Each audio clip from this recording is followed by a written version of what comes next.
Ya, Bang Nusa masih di toko kita, masih bersama dengan Ketua KPPU, Komisi Pengawas Persaingan Usaha, Bapak Kurnia Toha. Pak Kurnia, oke, tadi kita sempat terpotong terkait dengan beberapa kasus perkara yang ditangani KPPU. Ternyata banyak sekali begitu ya.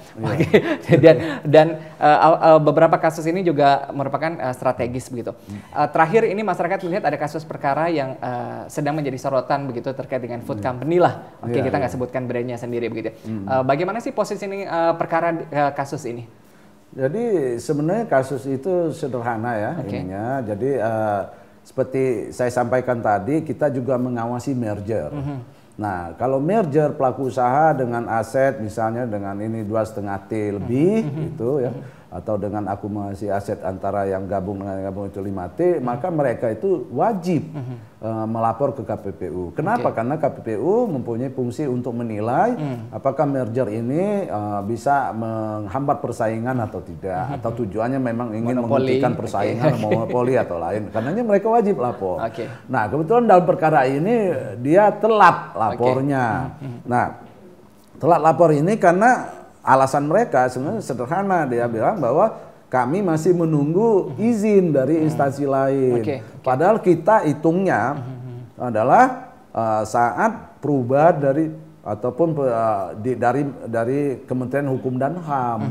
Ini kan Undang-Undang PT menyatakan begitu kan, bahwa kalau ada perubahan anggaran dasar, ada perubahan ini, dia lapor ke memberitahukan ke Kumham, nanti Kumham mengeluarkan SK atau menjawab ini bahwa nah itu yang menjadi patokan dari KPPU untuk menilai kapan dia harus melapor. Nah, setelah ada surat pemberitahuan ataupun perubahan anggaran dasar, surat keputusan pengesahan perubahan anggaran dasar dari Kumham, maka 30 hari setelah itu paling lambat 30 hari setelah itu harus melapor ke KPPU. Kemudian posisi kasusnya saat ini gimana, Pak?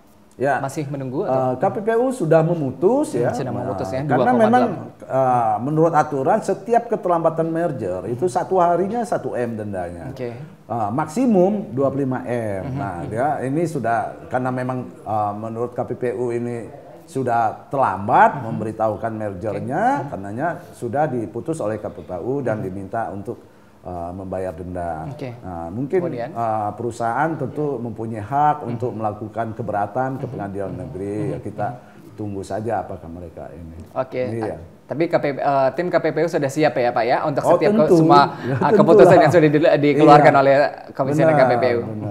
Artinya di sini juga perlu adanya tadi Anda katakan pencegahan sebelum akhirnya tadi tim dari Komisioner dari KPPU sendiri masuk ke bagian usaha begitu ya, ke perusahaan tersebut sendiri untuk mengevaluasi, menganalisa begitu sampai akhirnya memberikan keputusan sendiri. Pencegahan apa saja yang dilakukan oleh KPPU sendiri sih sehingga tadi keputusan yang dikeluarkan oleh Komisioner KPPU sendiri ini tidak batal, tidak bisa dipatahkan begitu ya di pengadilan. Ya, jadi tentu begini, kalau putusan KPPU kita mencoba membuat satu putusan dengan pertimbangan-pertimbangan yang matang. Jadi yang solid, pertimbangan kita baik berdasarkan bukti-bukti maupun fakta-fakta maupun doktrin-doktrin, jurisprudensi, peraturan itu dasar dari putusan kita. Nah, selebihnya ya tentu kebebasan dari hakim untuk memutus apakah akan menguatkan atau membatalkan putusan KPPU. Nah, tapi terhadap pelaku usaha kita sekarang memang sedang aktif menggiatkan lah ini. Jadi minggu lalu kami bertemu dengan perusahaan-perusahaan yang sudah listing di pasar modal untuk menyampaikan menyampaikan ke mereka bahwa kenapa sih kok telat gitu kan? Padahal kan gampang bikin laporan gitu kan ini. Jadi saya sampai katakan ini nggak dianggap apa 25 M gitu kan, nggak apa-apa dihukum gitu kan. Karena bagi KPPU sendiri kan menghukum itu bukan sesuatu yang membahagiakan gitu kan. Nah, pertanyaan saya sebaliknya begitu, apakah belum ada respect begitu ya dari masyarakat atau pelaku usaha terkait dengan keberadaan KPPU sendiri begitu sih? Gimana Pak? Ya, kalau dilihat sih menurut saya enggak juga. Enggak juga, Karena ternyata mereka juga banyak sekali yang minta saya untuk datang, minta komisioner untuk datang, untuk supaya mereka jangan sampai melakukan kesalahan. Jadi dalam periode kami yang sangat singkat ini sudah banyak asosiasi-asosiasi ini ya yang meminta kami untuk memberikan pendapat, diskusi atau apa saja yang bisa mereka lakukan sehingga tidak melanggar undang-undang ini. Nah, dari situ kami melihat begitu juga dengan pertemuan-pertemuan yang kami lakukan baik executive meeting maupun sosialisasi itu selalu pelaku usaha yang kami undang itu ikut. Iya, Pak Toha, ini tadi kita sudah bahas terkait dengan pelaku usaha swasta yang ada di dalam negeri, kemudian juga pemodal asing PMA sendiri begitu. Bagaimana dengan BUMN begitu? Apakah BUMN sendiri ini tidak lepas pengawasannya dari KPPU? Benar, jadi semua pelaku usaha jadi yang kami diberi amanah oleh rakyat untuk mengawasi semua pelaku usaha, kecuali pengusaha kecil, gitu. Dan koperasi yang melayani anggotanya. Nah, termasuk BUMN tentu menjadi awasan kita. Ada pandangan dari masyarakat. Kalau kita bicara mengenai BUMN, mungkin ada contoh PLN begitu ya. Ada beberapa perusahaan listrik swasta begitu ya yang sudah lahir dari kreativitas begitu, dari kondisi tekanan dari masyarakat sehingga lahir perusahaan-perusahaan listrik swasta sendiri. Tapi sayangnya, begitu kuatnya dominasi BUMN yang ada di Indonesia, katakanlah PLN mungkin ya. Bapak mungkin setuju juga. Jadi perusahaan listrik mereka yang tadi memberikan produk listrik begitu, tapi mereka harus semua distribusi penentuan harga ini masih ditentukan oleh BUMN, PLN begitu ya. Gimana sikap dari KPPU sendiri? Jadi begini, ini regulated industry. Nah, regulated.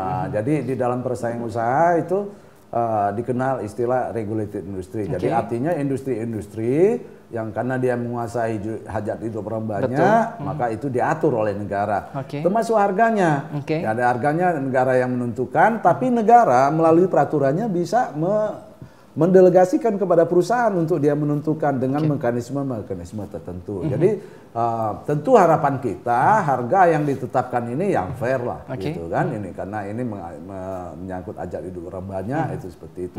Tapi kalau kami temukan misalnya harga ataupun ada tindakan-tindakan lain yang melanggar dari persaingan usaha, kami tentu bisa melakukan advokasi atau bisa juga kami periksa kalau memang itu masih dalam lingkup kewenangan kami. Ada nggak temuan-temuan dari KPPU sendiri terkait dengan dominasi yang dilakukan oleh institusi BUMN sendiri begitu? Karena sehingga kalau misalnya kondisi ada yang melihat bahwa kalau kondisinya masih dilakukan dominasi oleh BUMN sendiri, ini sulit melahirkan tadi kreativitas ekonomi, kemudian juga share ekonomi yang ada di masyarakat, kemajuan ekonomi di grassroots yang ada di masyarakat. Ini gimana, Pak? Ini kan memang mau nggak mau ya. Mau nggak mau ya. Karena BUMN itu sudah lahir duluan, tadinya monopoli. Jadi walaupun ada perusahaan lain masuk baru kan, belum bisa menyaingi. Itu pertama. Yang kedua memang ada yang memang ini tidak bisa dikompetisikan.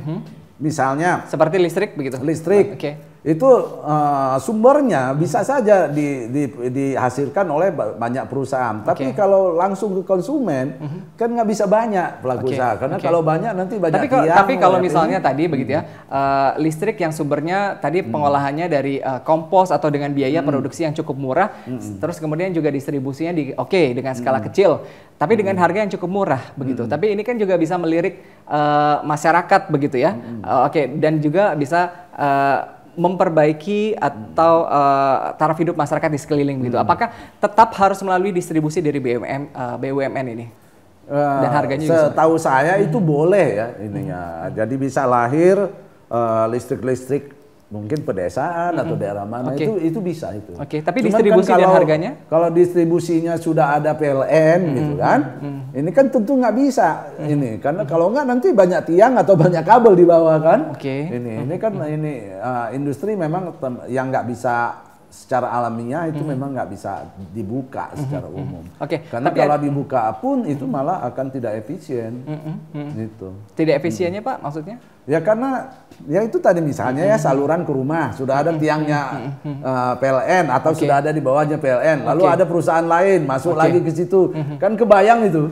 Ininya bagaimana akan isi bumi kita akan kabel-kabel semua atau akan ada tiang banyak dan kemudian konsumennya kan terbagi gitu ya, itu bisa menjadi tidak efisien.